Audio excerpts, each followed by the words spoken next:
4 देवरानी जेठानी है। एक जेठानी के घर में लड़की हो गई, एक जेठानी के घर में छोरा हो गया।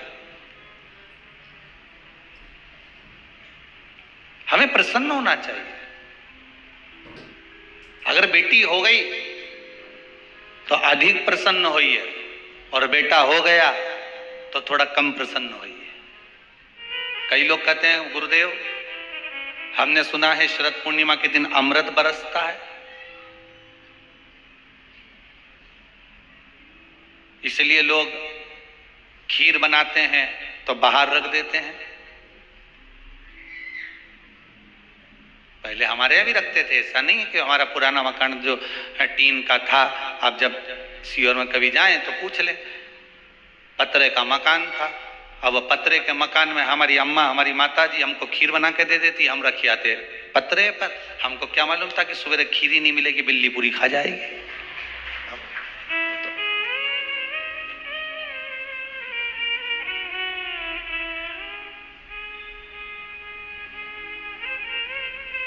अब पहले ऐसा महसूस होता था कि हो सकता पड़ोसी पतरे पे से कूद कर आ गए हो, पर वो तो बाद में मालूम पड़ा कि बिलैया खा गई है। अमृत बरस रहा। तो शिव महापुराण की कथा कहती है केवल एक अमृत की बूंद है क्या? तो कहा शरद पूर्णिमा के दिन जो आप, हम, संपूर्ण विश्व के लोग, संसार के लोग जो भगवान का भजन करते हैं, रात्रि के समय पर जो भगवान का स्मरण करते हैं, भजन करते हैं, कीर्तन करते हैं, मंत्र जाप करते हैं, नाम जाप करते हैं, यही तो वो अमृत है। यही वो अमृत, और कोई अमृत दूसरा है ही नहीं, और कोई दूसरा अमृत है ही नहीं। अमृत यदि है तो केवल एक भगवत नाम का ही अमृत है। आप मुझे क्यों भेज रहे हो? मेरे राम कहते हैं कि जाओ लक्ष्मण, एक बार विद्वान इस लंकाधिपति रावण के चरणों में जाकर पूछो जरा कि क्या चाहता है, उसकी इच्छा क्या है। थोड़ा ज्ञान की बातें करिए आप। लक्ष्मण जी गए और रावण के पास में सिर के पास जाके खड़े हो गए। रावण ने देखा कि लक्ष्मण आए तो रावण ने अपना मुंह फेर लिया इधर। अब इधर मुंह फेरा तो लक्ष्मण जी को गुस्सा आ गया। लक्ष्मण जी दौड़कर फिर भैया के पास में गए। क्या भैया, कहाँ भेज दिया आपने उस रावण के पास में, लंकाधिपति के पास में? इतना अहंकार उसको कि मुझे देखकर उसने मुंह फेर लिया।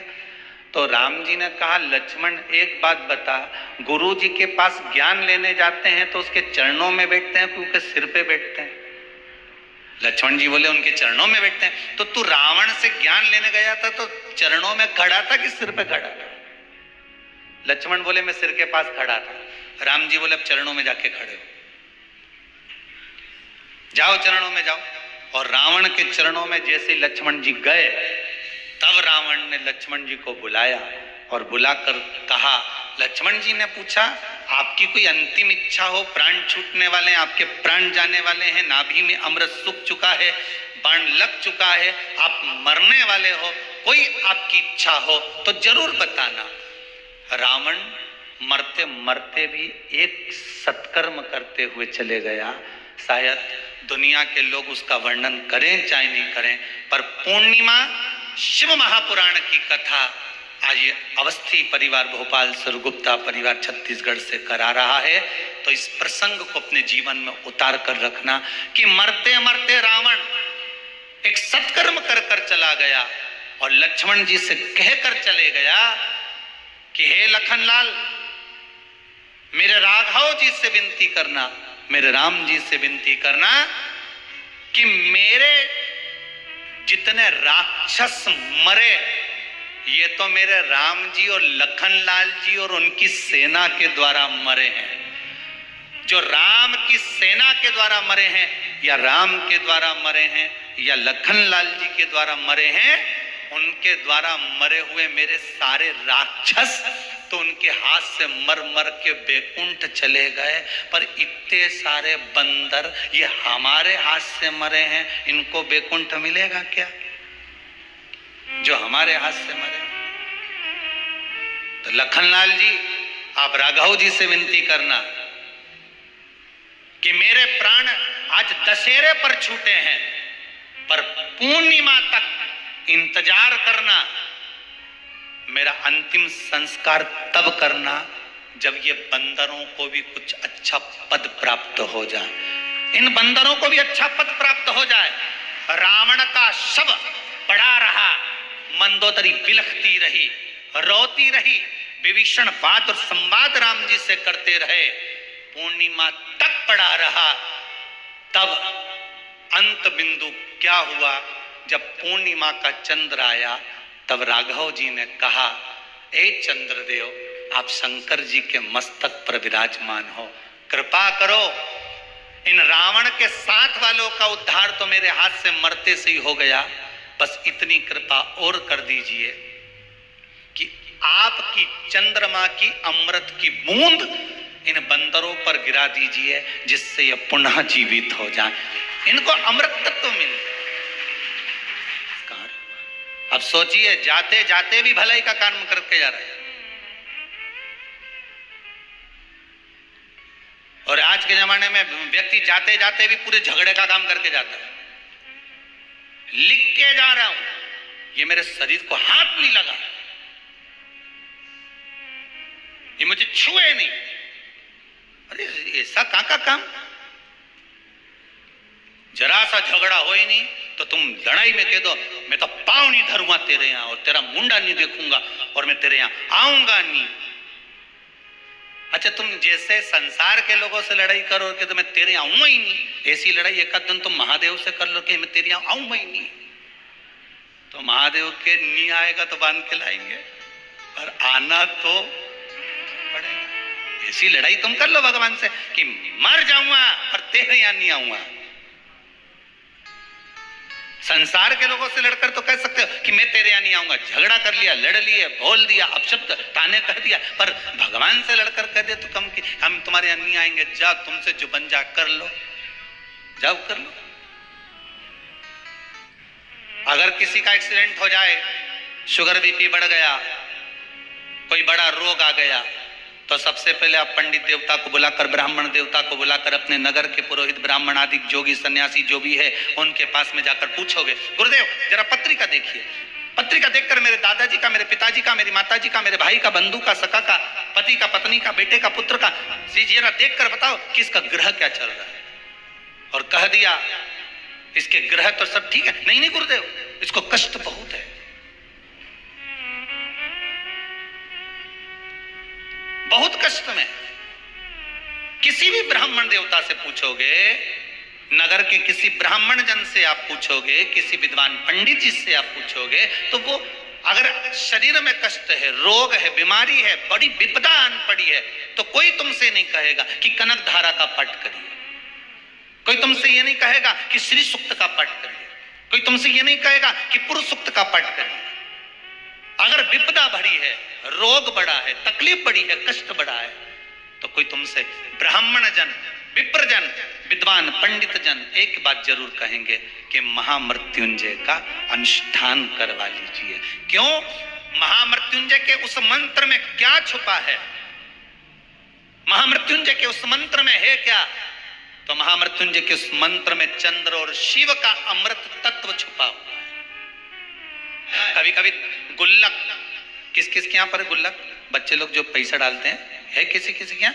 आप लोगों क्या, जितने लोग आस्था पर कथा सुन रहे हैं, एक छोटे से बच्चा, छोटा बच्चा एक गुल्लक तैयार करता है, उस गुल्लक में रुपया डालता जाता है, पैसा डालते जाता है, गुल्लक में रुपया पैसा भरते जाता है, पैसा डाल रहा है, रुपया डाल रहा है। पर विचार करिएगा, एक दिन गुल्लक को अहंकार आ जाए कि जितने रुपए डले हैं सब मेरे। बोलो सही बात है? ये गुल्लक के हैं क्या? है? और एक दिन गुल्लक को अहंकार आ जाए कि जितना रुपया डाला ये सब मेरा है, इसमें जितना पैसा पड़ा सब मेरा है, और गुल्लक को अहंकार आ जाए और एक दिन कहीं का व्यक्ति आए और छोरे ने जो गुल्लक उठाई ने उनके दो दोचा फेंका ने पैसा सब निकल के बाहर आया। तब गुल्लक को समझ में आया कि जब तक मैं फूटी नहीं, जब तक मुझे फोड़ा नहीं, जब तक मुझे तोड़ा नहीं, जब तक मैं टूटी नहीं, तब तक ये धन मेरा था। गुल्लक को अभिमान था जब तक धन मेरा था, और जैसी टूट गई फिर समझ में आया कि ये धन मेरा नहीं था, मैं तो गुल्लक थी, इकट्ठा कर रही थी, दूसरे के लिए जोड़ रही थी, और एक दिन जिसके लिए जोड़ा उसी ने मुझे, हर जम के तो बोलो, तोड़ा। मैंने जिसके लिए जोड़ा उसी ने मुझे तोड़ा, और तोड़ा तो मैंने जिंदगी भर इसी के लिए जोड़ा था, मुझे छोड़ना पड़ेगा, देना पड़ेगा। गुल्लक की कथा नहीं, अपन सब की कथा है। जैसे गुल्लक में 5-5 रुपया, 2-2 रुपया, 10-10 रुपया, 50-50 रुपया, 100-100 रुपया, 1000-1000, 2000, ये सब जोड़ जोड़ कर जो हमने रखा गुल्लक में, उसी तरह हम गुल्लक की तरह हैं। एक छोटा सा प्लाट है, खरीद लो, थोड़ा सा बना लो, किसके लिए? बच्चे बड़े होंगे उसमें रहेंगे। गुल्लक की तरह हम भी जोड़ रहे हैं। साड़ी मिली माई कैसे? नहीं पहनी, अच्छी थी, बेटी के लिए रख दी, और अच्छी थी, बहू को चढ़ावे में चढ़ा देंगे।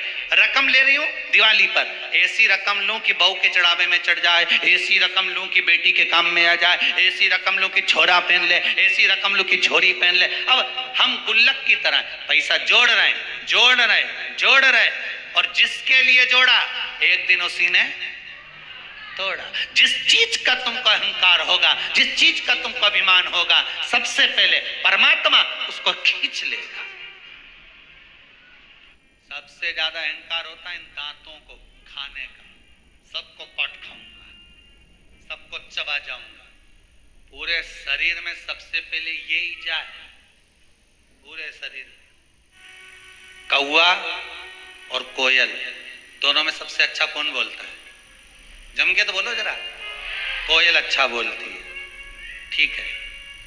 कौवे ने तुम्हारा कुछ बिगाड़ा क्या? अरे बोलो तो जम के। नहीं। कोयल ने तुमको रिश्वत दी क्या? तो फिर तुमने कोयल का नाम काय को लिया है?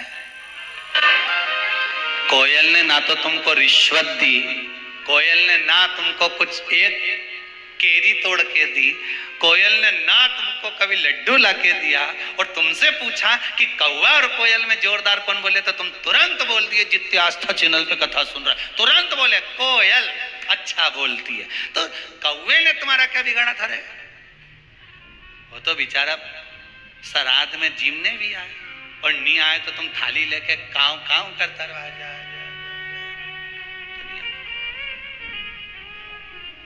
इसके बाद भी तुम्हारा पितरों के नाम से आए जिमने, तो भी तुम्हारे मुंह पे नहीं आया कि कौवा अच्छा बोले।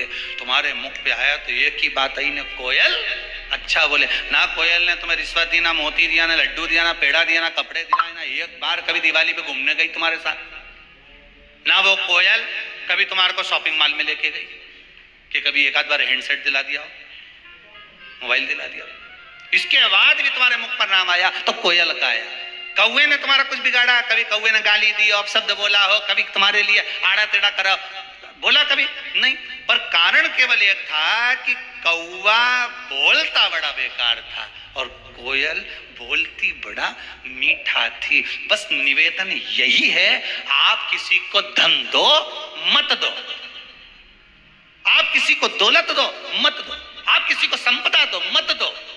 मेरा निवेदन केवल इतना सा है, घर में जितनी माताएं निवास करती हैं, घर में जितनी बहुएं निवास करती हैं, घर में जितने बेटे रहते हैं, घर में जितने बुजुर्ग रहते हैं, उन सब से निवेदन है कि कौवा ना तो किसी का कुछ बिगाड़ता है और कोयल ना किसी को कुछ देती है, तो भी कोयल की बड़ाई होती है। उसी तरह तुम भी कुछ मत दो। रोटी बनाना हो तो बनाओ, नहीं बनाना मत बनाओ, जाओ ने कमरा में सो जाओ, पर मुंडा से जो आवाज निकालो तो कोयल जैसी निकालो, तो दुनिया में तुम्हारा पूछने वाला ढेर हो जाए। एक व्यक्ति कभी भगवान का भजन नहीं करता था, कभी नहीं, जीवन में कभी उसने सत्कर्म नहीं करा, भजन नहीं करा, पाप ही पाप करा। एक दिन उसकी माँ ने कहा, क्या बेटा तू दिन भर पाप करता रहता, गलत काम करते रहता है।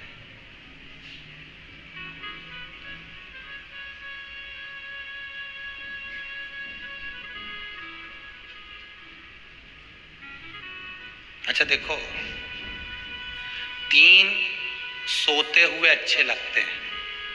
कौन? जम के बोलो। 3 सोते हुए अच्छे लगते हैं। पहले नंबर पर शेर, दूसरे नंबर पर पियक्कड़। अब हंसे क्यों? अब इसमें हंसने की बात क्या?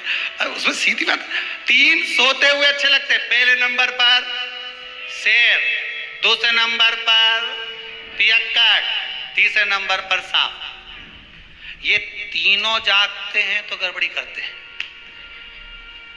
इसलिए ये तीनों जितने सोते रहते हैं, इनको देखकर सोता रहे भगवान, सोता रहे। जंगल में शेर सोता रहे तो तुम्हारा कुछ बिगड़े? अरे बोलो बोलो ईमानदारी से। और अगर शेर जग जाए तो बिगड़े ही बिगड़े, फिर तो सुधरेगी।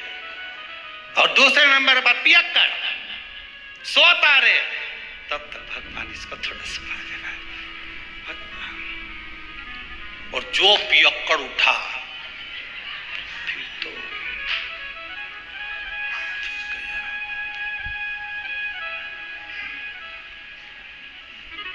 और तीसरे नंबर पर सांप सोता हुआ अच्छा लगता है।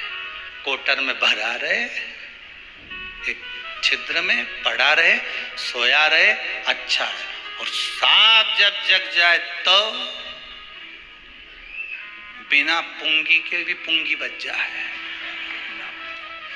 ये 3 सोते हुए ये जगह इनने गड़बड़ी करी, ये गड़बड़ करेंगे, इनको सौन दो। अभिमान जब आया, कहा तो एक कहा वो पाप कर्म में लिप्त था। माँ ने कहा बेटा कभी पुण्य भी कर लिया कर। कोई पुण्य नहीं करूंगा, मेरे को करना ही नहीं कोई पुण्य, मैं तो पाप ही करूंगा। एक दिन माँ उसको कहीं ले गई गुरुजी के दरवाजे पर, और उसने जाकर गुरुजी के दरवाजे पर भी खूब पाप कर्म करा। किसी को गाली दे, किसी को अपशब्द कहे, किसी को ताने दे, पूरे मोहल्ले का कचरा ला के गुरुजी के आश्रम में डाल दे। गुरुजी भी बड़े परेशान, कहाँ से लिया है इसको। फिर भी गुरुजी बोले ठीक है। अब वो जाने लगा। जाते जाते गुरुजी ने बहुत सारी बात एक दिन उसको लकड़ी तोड़ते समय कह दी। तोड़ते तोड़ते लकड़ियों को उतारते उतारते गुरुजी ने उसको बहुत सारी बातें कही। तो गुरुजी ने उससे पूछा, मैंने जो कहा तूने सुना? तो पापी जो जीव था वो बोला, काय को सुनूं, मैं मेरी माँ को कह आया था, एक शब्द नहीं सुनूंगा तुम्हारा। गुरुजी ने कहा नहीं सुना? नहीं सुना। अरे नहीं सुना तो क्या हुआ, परंतु अब तो सुन ले। क्या? कल शाम को 4 बजे तू मर जाए।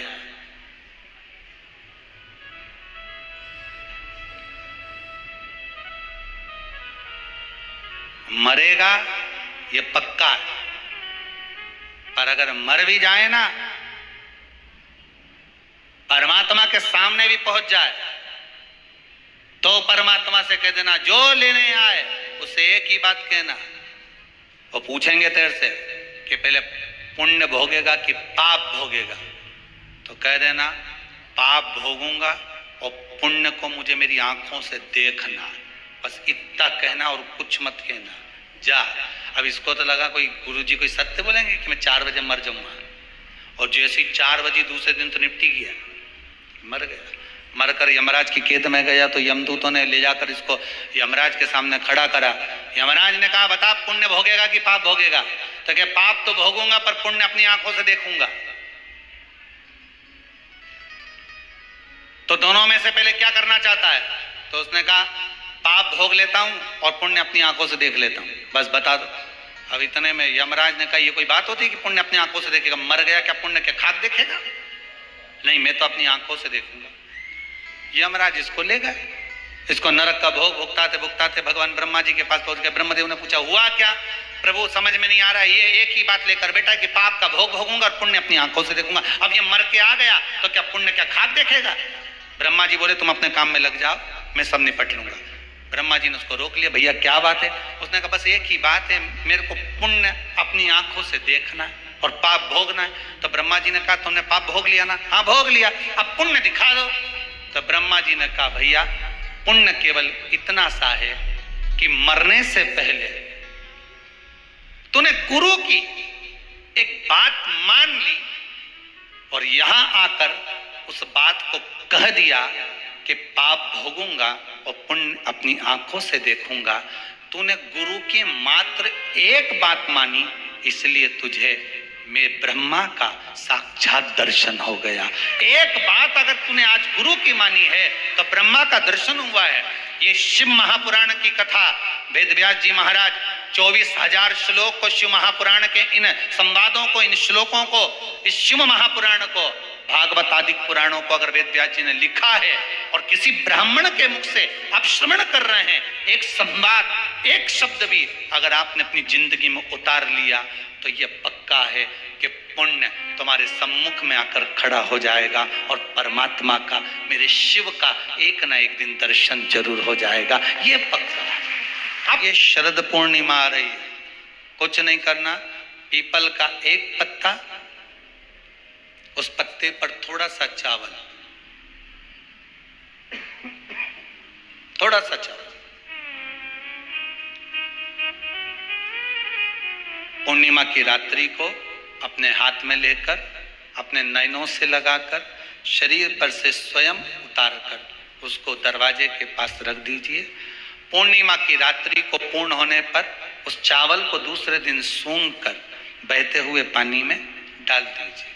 महाराज कितने भी रोग से ग्रसित हो गए, पीपल का एक पत्ता 52,000 ब्राह्मण की साक्षी कराता है। महाराज बहुत ध्यान देना, पीपल के वृक्ष में स्वयं नारायण का, मेरे कृष्ण का वास है।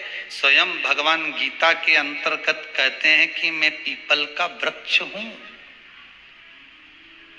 नारायण उसी में। 52,000 ब्राह्मणों का वासा एक पीपल के पत्ते में होता है। और आपको पहले भी कथा में कहा, गाय, ब्राह्मण, बहन, बेटी, ये सब काल का हरण करने वाले हो, काल को हरने वाले हो। रोग को मिटाइए, शिव का स्मरण करो। पूर्णिमा के दिन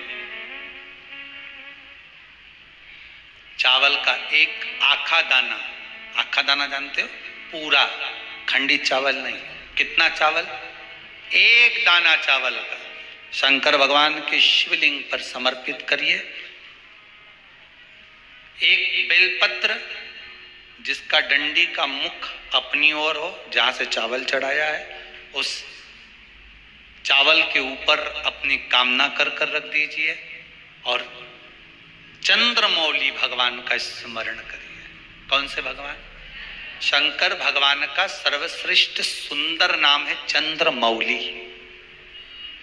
चंद्रमौली भगवान का स्मरण करिए, अपनी कामना कर कर, बेलपत्र समर्पित कर कर, शिव जी पर एक लोटा पानी, एक जल पात्र समर्पित करो, कलश से जल चढ़ा दीजिए, नयनों में वो जल लगाकर अपनी कामना कर कर वापिस घर को आइए।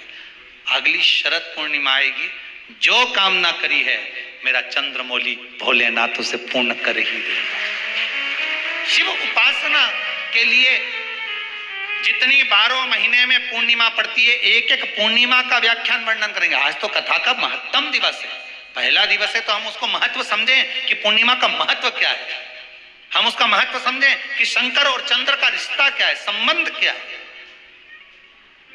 एक व्हाट्सएप पे एक मैसेज भेजा था किसी ने, उसमें लिखा था, गुरुजी भगवान से प्रार्थना करवाना कि जैसे नवरात्रे में हमारे घर की बहुएं, हमारी घर की बेटियां इतना सुंदर सुंदर श्रृंगार कर कर, सज कर, इतनी जोरदार जोरदार गरबा करती हैं, इतनी एनर्जी इनको जो नवरात्र में माता जी 9 दिन देती है, ऐसी ही एनर्जी दीपावली पर लिपाई पुताई और पुछाई के लिए दे दे, ऐसी प्रार्थना करना।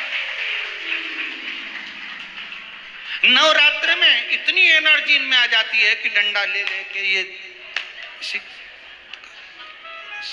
एक पाँव वहां एक पाँव वहां, बस भगवान से प्रार्थना करना गुरुदेव की ऐसी एनर्जी हमारी बहू बेटियों में भगवान दिवाली तक ऐसी दे दे कि सारे डब्बे पोंछ पोंछ के धर दे। घर में जितना भी झाड़ू पोछा है, ये अच्छी टेबल पे चढ़ी यूं मार समझ ले गरबा खेल रही, ये पत्तो फिर पेंट में, फिर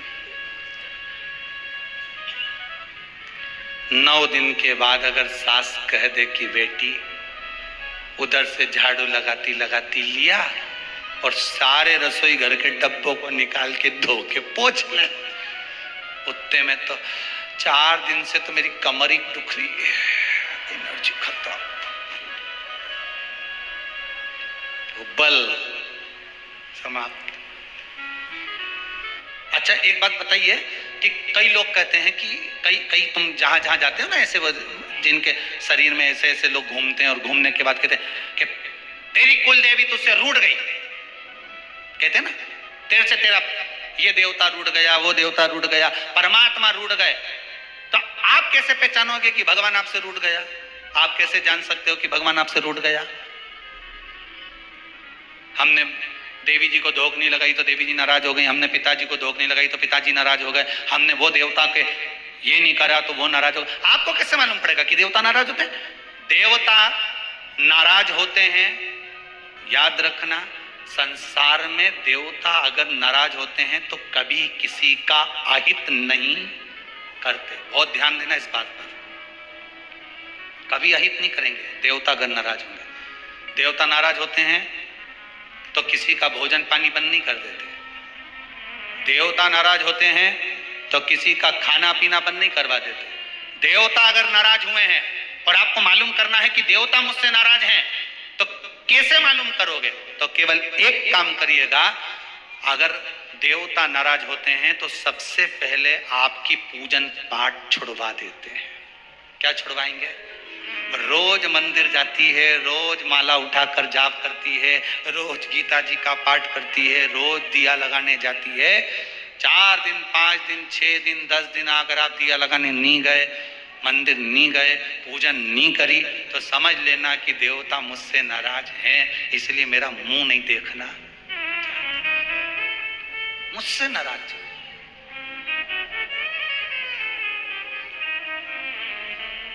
लक्ष्मी नहीं आ रही घर में, देवता नाराज है? नहीं नहीं नहीं, लक्ष्मी नहीं आ रही उसके लिए देवता नाराज नहीं है। लक्ष्मी नहीं आ रही उसके कारण तुम्हारा अहंकार है।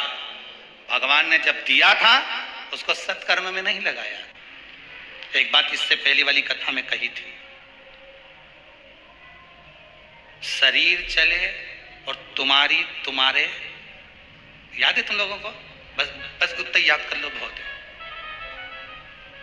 इतनी बात तुम लोग याद कर लोगे ना तो आने वाले समय में 2-1 साल में तो तुम या हम बस इतनी याद कर लो, बस हर कथा में से इतनी निकाल लोगे ना तो थोड़ा तो यहाँ समझ में तो आए लगे तो सही कि कथा अंदर गई। तो एक बार पहले कथा में, इससे पिछले वाले में की थी, 7 से पहले वाले में, कि तुम्हारे घर में चले और तुम्हारा शरीर चले, तब तक सारा दान पुण्य भजन तीरथ सब कर लो। और क्योंकि तुम्हारी घर में चलेगी तभी तुम दान कर सकोगे, सत्कर्म कर सकोगे, भजन कर सकोगे, शरीर सही होगा तो तीरथ कर सकोगे। अब शरीर ही साथ नहीं दे और घर में तुम्हारी नहीं चले तो कोई तीरथ होए कि दान होए?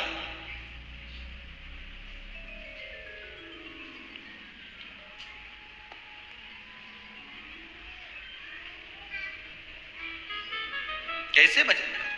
एक परसों की बात है, एक माता जी आकर बोली थी, गुरुजी मेरा शरीर बहुत कांपता है, शरीर इतना कांपे मैं घर से लोटा पानी का भर के ले जाऊं तो वहां जाके पूरा खाली हो जाए।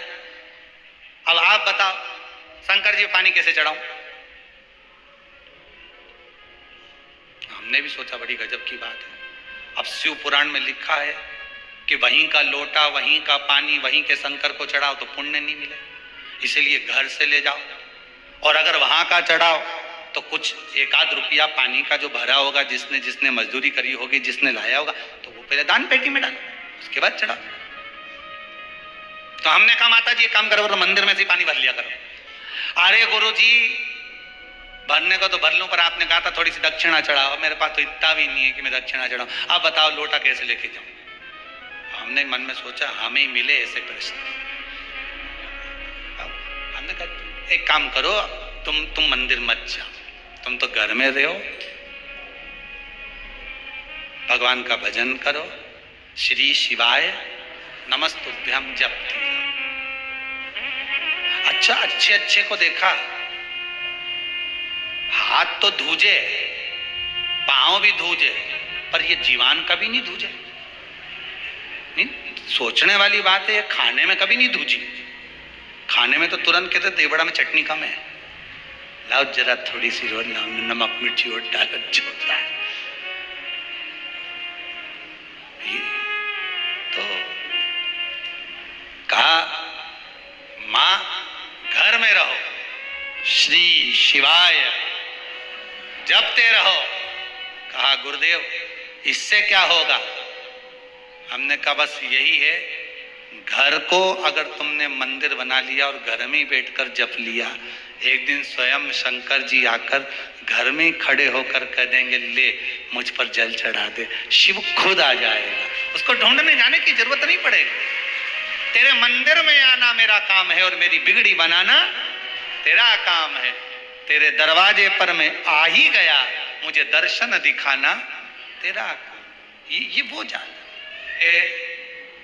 मोबाइल में तुम्हारे फोटो हैं, तुम्हारे मोबाइल में, कहीं मुस्कुराते हुए, कहीं आंख निकालते हुए, कहीं दो चोटी का, कहीं एक चोटी का, कहीं बेंदा का, कहीं नथनी का, कहीं मुस्कुराए, कहीं कुछ करे, कहीं कुछ करे, इतना फोटो तुम्हारे मोबाइल में है। कभी तुमने विचार करा कि बताओ मेरे कितना सुंदर ने यूं फोटो लेने, यूं फोटो लेने, यूं ले? कभी कभी जैसे तुमने विचार करा कि इस मोबाइल में मेरे फोटो भरे हुए हैं और अलग अलग स्टाइल के भरे हुए हैं, कभी कभी तुमने विचार करा कि मैं एक दिन माला लेकर बैठ जाऊं और जैसे मैंने फोटो, जितने मोबाइल में मेरे फोटो हैं उतनी ही माला आज मैं जप के बताऊंगी, श्री शिवाय नमस्तुभ्यम, श्री शिवाय नमस्तुभ्यम, श्री शिवाय नमस्तुभ्यम। फोटो तो बढ़ रहा है, फोटो तो बढ़ रहा है, पर भजन बढ़ रहा है क्या? स्मरण बढ़ रहा है क्या? अब लालसा तो आपकी इतनी, ललकता इतनी है, इतना मन में भरा हुआ है कि भगवान कैसे भी कृपा करे।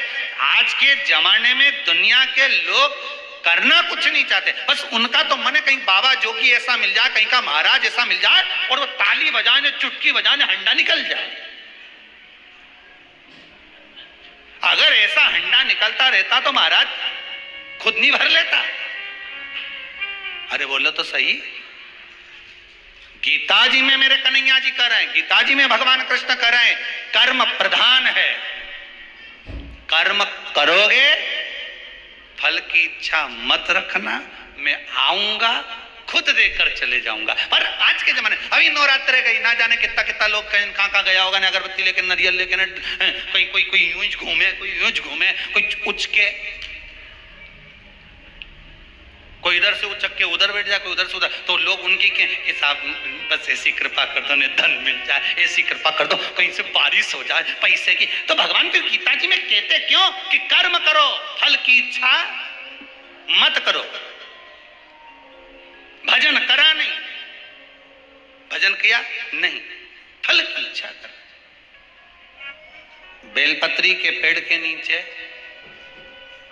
बेलपत्री के वृक्ष की दो थोड़ी सी बाहर निकली हुई छाल को देख लो, बेलपत्री के वृक्ष की छाल। उस छाल पर कच्चा जो सूत होता है, धागा होता है ना, कच्चा धागा, सफेद कच्चा सूत, उस धागे को बेलपत्री की छाल पर 7 बार घुमा लो। चारों तरफ मत घुमाना, नहीं तो चारों तरफ धागा लेके घूम जा। बेलपत्री का जो वृक्ष होता है उस वृक्ष की छाल पर 7 बार घुमा लीजिए। ये केवल शरद पूर्णिमा का ही उपाय है, इसके बाद नहीं करना है, केवल एक ही दिन होगा। बेलपत्री की छाल पर उसको घुमा लीजिए 7 बार घुमाकर, जब वो जनेऊ की तरह हो जाएगा ना, उसको उतार लीजिए। बेलपत्री के वृक्ष के नीचे घी का दिया लगाइए, हाथ में उसको रख लीजिए। जिस व्यक्ति को तुमने धन दिया और वो उलझ गया, नहीं दे रहा, पैसा पहुंचा नहीं रहा है, उस छाल पर जो धागा आपने लपेटा है, श्री शिवाय नमस्तुभ्यम का स्मरण कर कर बेलपत्री के पेड़ के नीचे कुंदकेश्वर महादेव का नाम लेकर उस धागे को शंकर भगवान को छुआकर महाराज माता पार्वती के चरणों में ले जाकर छोड़ दीजिए। अब विनती कर कर छोड़ दो और निवेदन कर दो, माँ मेरी इतना धन है, इतना पैसा है, विश्वास कर कर मैंने उसको दिया था, वो नहीं दे रहा, माँ से निवेदन करो। फिर कहेंगे संसार वालों के सामने जाकर रोगे तो दुनिया के लोग हंसी उड़ाएंगे। आप किसी से कह दो मेरा 5 लाख रुपए वो लेकर भाग गया, दिया काय को, हमसे पूछा था, हमने कहा था, दुनिया के लोगों के सामने जाकर कहोगे तो हंसी उड़ाएंगे। अच्छा है लेकर भाग गया, अच्छा है डूब गया, हमें किसी के सामने नहीं रोना। द्रौपदी के 5 पुत्र जब मारे गए तो द्रौपदी किसी के सामने जाकर नहीं रोई। द्रौपदी अगर रोई तो परमात्मा के चरणों में जाकर रोई।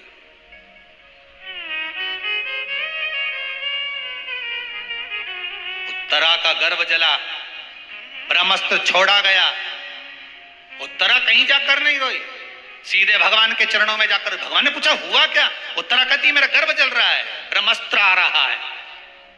अगर संसार वालों के कहने में पड़ी रहती तो उत्तरा का गर्भ भी नष्ट हो जाता, पर भगवान के चरणों में चली गई। भगवान ने अंगुष्ठाकृति धारण करी, गर्भ में जाकर परिक्रमा करी, उत्तरा के गर्भ में पहुंच गए। जो बालक प्रविष्ट हुआ परीक्षित हुआ, आते सी जन्म लेते सी जिसने परीक्षा करी वो परीक्षित हो गया। श्रीमद् भागवत में लिखा है, अलमारी के पीछे चाबी ढूंढ रहे थे, मालूम पड़े छिपकली मिल गई। ढूंढ क्या रहे थे, चाबी, पकड़ाई में क्या गई। दुनिया में कोई व्यक्ति ऐसा है जो छिपकली ढूंढेगा कि छिपकली पकड़ेगा? अरे बोलो तो सही। वो क्या ढूंढ रहा था, चाबी, मिल गई छिपकली। यही जीवन है। ढूंढने आए थे भगवान का नाम, ढूंढने आए थे भगवान का भजन, ढूंढने निकले थे कि आत्मा की शांति हो, आनंद की अनुभूति हो, आनंद ढूंढने के लिए निकले थे। मिला? कई माताएं कहती हैं गुरुदेव हमारे यहाँ पर शंकर भगवान का शिवलिंग नहीं है, तो क्या हम बाजार से ले आए? और हमारे यहाँ पर शिवलिंग है तो वो बड़ा है, तो क्या हम उसको पीपल के पेड़ के नीचे छोड़ आए? नहीं। शिवलिंग है तो पूजन करो, नहीं है तो भगवान का जब स्नान कराओ, ठाकुर जी का कराओ, देवी जी का कराओ, जो तुम्हारे घर में भगवान है उनका जब पूजन कराओ, तो पूजन कराने के बाद में जब उनका स्नान कराओ, स्नान कराते समय थोड़ा सा भाव यही प्रकट कर लेना कि हम शंकर विश्वनाथ को, महाकाल राजा को, सोमनाथ को, मल्लिकार्जुन को, भीमाशंकर को, त्र्यंबकनाथ को हम जल चढ़ा है तो ठीक है, नी है तो देवताओं को बढ़ाने की जरूरत नहीं है। कारण क्या है, तुम तो कर लोगी सेवा, तुमसे तो सज जाएगी, पर आने वाली पीढ़ी करेगी क्या?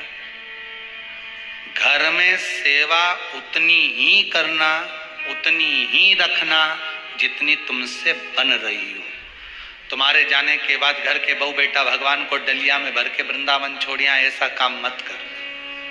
जितनी बने उतनी छोटे रूप में सेवा करोगे तो पीढ़ी दर पीढ़ी चलती रहेगी। ज्यादा सेवा को बढ़ा दिया, छूना नहीं, नहा के आओ, कपड़े बदल के आओ, ये कर आओ, जाओ जरा। जितना तुम पूजन को, सेवा को, भजन को, कीर्तन को जितना हवा बनाओगे, जितना डराओगे लोगों को, वो उतने डरेंगे, उतने डरेंगे। सेवा को, भजन को, पूजन को कभी डराने का केंद्र मत बनाओ। ये तो भगवान की मस्ती का आनंद, सुख है। लोटा भर के पानी भी अगर चढ़ा रहे हो, शंकर जी के मंदिर में जाकर जल चढ़ा रहे हो, थोड़ी गलती हो गई, भगवान से कह देना तुम्ही ने सिखाया है, हो गई तो हो गई, आप ही ने तो सिखाया, नहीं जानते थे। अब धीरे धीरे धीरे धीरे लोगों को शिव महापुराण सुनते सुनते मालूम पड़ रहा है कि शंकर की कैसे पूजन करना चाहिए, बेलपत्री कैसे चढ़ाना चाहिए, जल कैसे चढ़ाना चाहिए, धतूरा कैसे चढ़ाना चाहिए, चंदन कैसे चढ़ाना चाहिए, काली तिल कैसे चढ़ाना चाहिए। ये लोगों को ध्यान में अब आ रहा है धीरे धीरे। पहले नहीं मालूम था तो हो गई, गलती हो गई तो स्वीकार, हमने गलती करी। पानी में डूबकर मरा हुआ व्यक्ति, सर्प के डसे से मरा हुआ व्यक्ति और स्त्री के हाथ से या स्त्री के चक्कर में मरा हुआ व्यक्ति ना तो देव योनि में जाता है, ना तो बैकुंठ जाता है, ना नरक जाता है। वो तो बीच का प्रेत बनकर भटकता रहता है, उसकी गति नहीं होती, उसका मोक्ष नहीं होता। चंचुला देवी 6 वर्ष की कन्या थी। बिंदुक ब्राह्मण है, चंचुला देवी भी ब्राह्मणी थी।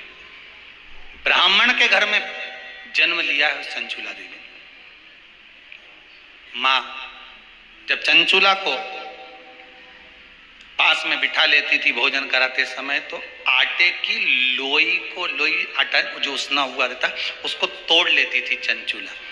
6 वर्ष की चंचुला उसको तोड़कर गोल बनाकर चपटा करती थी, दूसरी लोई को घुमा घुमा कर जो माँ शंकर जी के मंदिर में शंकर जी को जल चढ़ाने जाती थी, उस लोई को वैसा रखकर गोल बनाकर पिंडी बनाकर उस आटे का पिंडी बनाती थी और माँ से कहती थी, माँ देखो तुम जिस मंदिर में शंकर जी को पानी चढ़ाने जाती हो ना, मैंने वो शंकर जी बना है।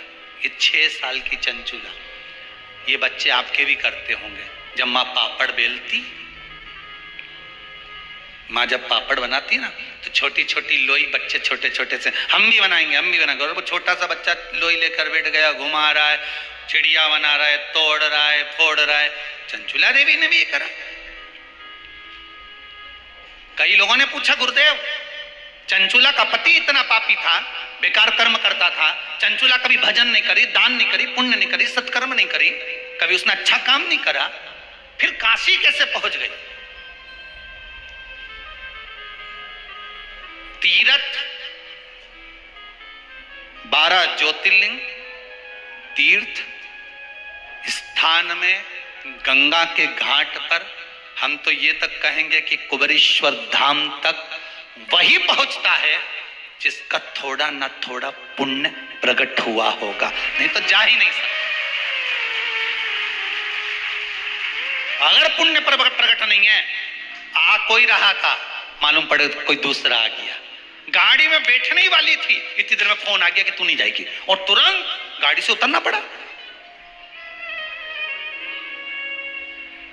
टिकट हो गया, जाना था तुझको, पहुंच गया दूसरा। सोचो कारण क्या हुआ होगा। यहां कुबेरेश्वर धाम में आकर कई माताओं ने इधर उधर का पत्थर बीन बीन कर सबने अपना अपना बंगला बना दिया। पूरा कुबेरेश्वर धाम में घूम के आना, बंगला ही बंगला मिलेगा। वह पत्थर का काम करने वाले परेशान इनके बंगले के चक्कर में, वो पत्थर काट के रखते ही उठा के बंगला बनी आती। अरे यहां आकर बंगला बनाने से अच्छा है कहीं मिट्टी मिल जाए तो शिवलिंग बना लो रे।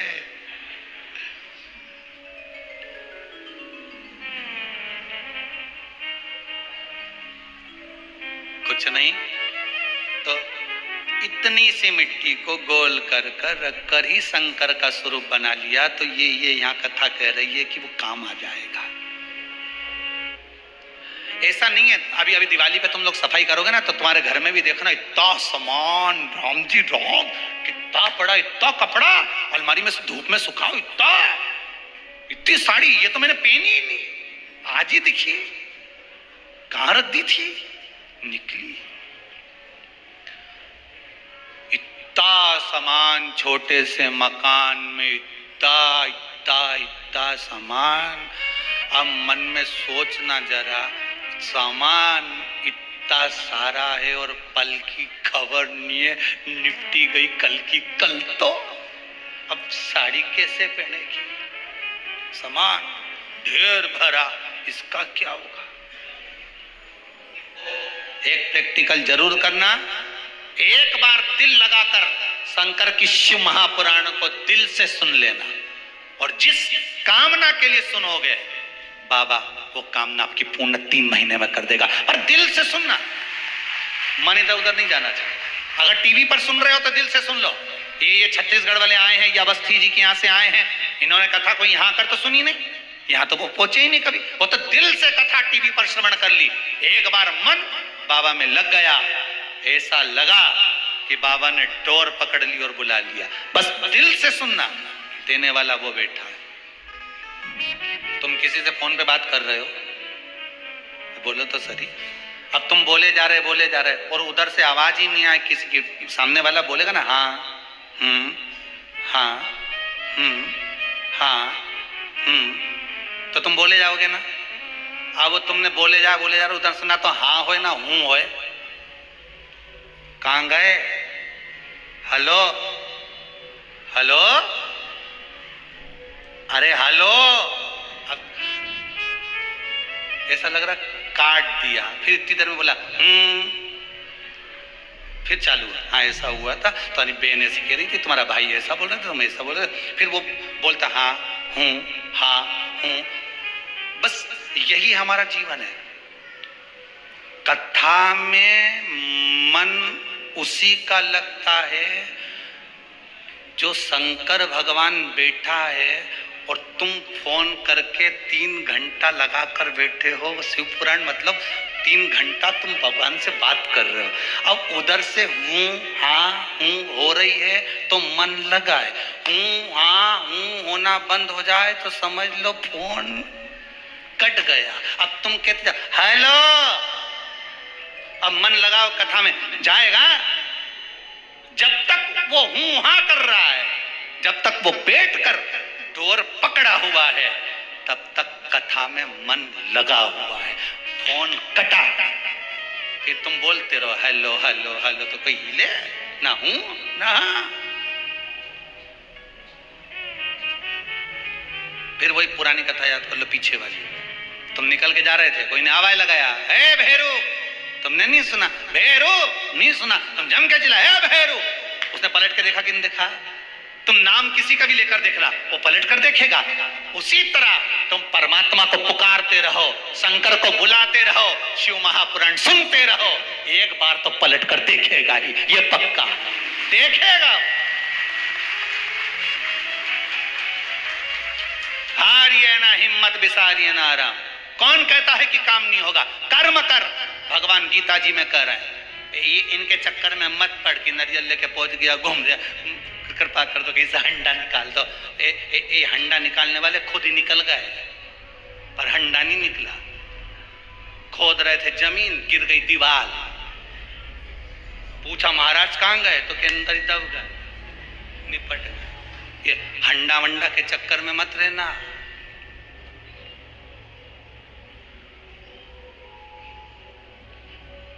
कई लोग के महाराज हमारी दुकान पे किसी ने कुछ कर दिया इसलिए हमारी दुकान नहीं चल रही। अगर ऐसे करने वाले होते तो ना जाने वो अंबानी और मोदी पे कब का कर देते। बोलो तो सही है कि गलत है? ऐसे करने वाले होते तो ढेर पड़े। किसी के चक्कर में मत पड़ो, एक ही का चक्कर भारी है, वो है त्रिपुंडधारी त्रिशूलधारी त्रिपुरारी, मेरा कालों का काल महाकाल सब पर भारी है, एक ही भारी, किसी के चक्कर में। अब के हमारी दुकान नहीं चल रही, पहले अच्छी चलती थी, बाजू वाले ने कुछ कर दिया। अच्छा अरे राम, किसने बताया? एक महाराज जी से पूछा था, उनने कहा तुम्हारी दुकान पे कुछ कर दिया। तो हमने कहा भैया ऐसा करने वाला हो तो दुनिया के लोग ना जाने इतने बड़े जो ऊपर बढ़ते जा रहे हैं उन पे नहीं कर देता। तू ही मिला, काय की दुकान तेरी? गुटखा की। और बस तो उसने कुछ नहीं करा, जो गुटखा खाने वाले निपट गए ना उन्हें करा। काहे कर इसको बोले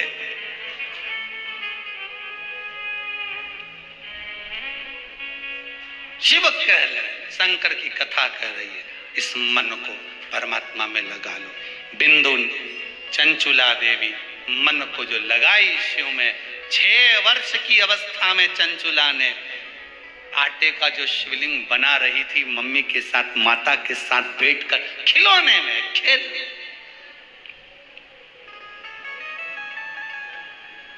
पुराने जमाने के बच्चे खेलते भी थे तो भगवान से खेलते थे। बोलो सही है कि गलत है?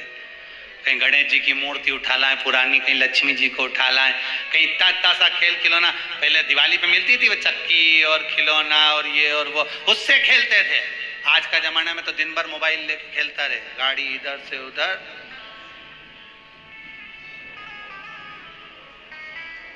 अब भगवान से खेलते थे तो कहीं उसका पुण्य तो खाते में होता था कि नहीं होता था? पुण्य मिल जाता था। पार्वती जी ने करा क्या था? 4 साल की अवस्था में माता पार्वती बालू का शिवलिंग बनाती, पूजन करती, पत्तियां तोड़ के शंकर जी पे चढ़ाती, भगवान का भजन करती रहती, श्री शिवाय नमस्तुभ्यम ओम नमः शिवाय जपती रहती। भगवान को उसका पुण्य फल मिला, पार्वती जी को, शंकर जी मिल गए, फल तो प्राप्त हुआ, आनंद तो प्राप्त हुआ, मिला। प्रेत योनि से छूटने के लिए चंचुला देवी ने शिव महापुराण की कथा करवाई, अहंकार को त्यागने के लिए, अभिमान को तोड़ने के लिए। देव ऋषि नारद ने चंद्रदेव से शंकर की आराधना करवाई। श्रवण करो, अहंकार को जब त्यागने का समय हो, एक बात बहुत ध्यान दीजिएगा, भीतर अगर अभिमान है शिव नहीं मिलेगा। कहां से लाऊं चंदा, कहां से लाऊं सूरज, कहां से लाऊं तारे, आकाश जड़े रे, ओ भोले तेरी सेवा हमसे ना। कहां से लाऊं लड्डू, कहां से लाऊं पेड़ा, कहां से लाऊं बर्फी, वो शक्कर चढ़ी रे, ओ भोले तेरी सेवा हमसे न बनी रे। पूजा की थाली हम लिए खड़े रे, ओ भोले तेरी सेवा हमसे न बनी रे। कहां से लाऊं गंगा, कहां से लाऊं यमुना, कहां से लाऊं सरयू, आ पार पड़ी रे, ओ भोले तेरी सेवा हमसे ना बनी रे। हे शंभु, हे त्रिकालदर्शी, हे कैलाशी, हे अविनाशी, हमसे नहीं बन सकता। अहंकार जाएगा तब भगवान मिल पाएगा। बिंदु प्रेत योनि से मुक्त होने के लिए चंचुला देवी शंकर की आराधना करवाती हैं। शिव महापुराण की कथा स्वयं तुमरुका जी बाचते हैं, चंचुला देवी श्रवण करती हैं। बिंदु प्रेत योनि से मुक्त होने के लिए सुनते हैं। ऐसी पावन पूर्णिमा शिव महापुराण की कथा अवस्थी परिवार, गुप्ता परिवार द्वारा चल रही है। अवस्थी परिवार भोपाल से, गुप्ता परिवार छत्तीसगढ़ से, बाबा की कृपा से पावन 12 महीने में पढ़ने वाली पूर्णिमा शिव महापुराण की कथा श्रवण कर रहे हैं अपन सब अपने घरों में बैठकर। निवेदन है, परिवार के लोग अगर पूर्णिमा शिव महापुराण की कथा नहीं सुन पा रहे तो सबको सूचना कर दो, सुबह 11 बजे से दोपहर 2 बजे तक पूर्णिमा शिव महापुराण की कथा को अवश्य श्रवण करें और अपने जीवन में उसको उतारें। कल से 12 महीने पढ़ने वाली पूर्णिमा का चरित्र, कैसी पूर्णिमा का क्या व्याख्यान है, क्या वर्णन है, उसको श्रवण करेंगे, स्मरण करेंगे, भाव से सुनेंगे। आज की कथा को यहाँ विराम की ओर लेते हैं, कल कथा में फिर आगे बढ़ेंगे। सुंदर सुंदर चरित्रों का स्मरण करते हुए, सुंदर भगवान शंकर के द्वार पर भगवान शिव ईश्वर जी और माता पार्वती गौरा जी बनकर बड़े आनंद से, ईश्वर जी और गौरा जी गणगौर बनकर भगवान आनंद से कथा श्रवण करने जाते हैं। ईश्वर जी और गौरा जी का दर्शन हो रहा है, भाव भक्ति से दर्शन करेंगे। हर हर महादेव। कुछ सूचनाएं आशीष जी दे रहे हैं। जय जय श्री राधे। सभी भक्तों को हर हर महादेव। सादा जय श्री कृष्णा। 7 दिवसीय